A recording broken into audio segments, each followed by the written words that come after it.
Памукот по пауза 40 години повторно белее на македонските ниви. Прв во земјава го заседи штипскиот бизнисмен Александар Патраклиски. Со цел да ги намали трошоците на производство со неопходниот увоз на памук од Индија, Патраклиски стартува со 15 хектари висококвалитетен памук.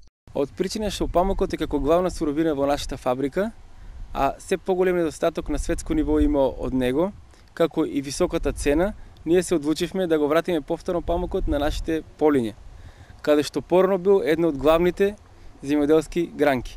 Од 250 до 300 тони памук се годишните потреби на фабриката на штипскиот бизнисмен. Вели со овој начин на производство трошоците драстично се намалуваат, дури над половина. Неговата цена моментално е од прилика од евро до евро и 60, во зависност од квалитетот, потеклото и неговите карактеристики.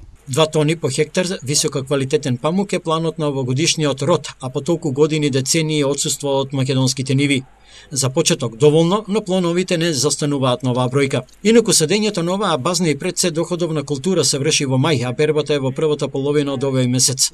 За сега, како што вели нашиот соговорник, бербата се одвива на рака, но за вгодина е планирана машинска берба. Нешто што до пред неколку децении беше своевиден трейдмарк на македонскиот исток, повторно сега се ревитализира.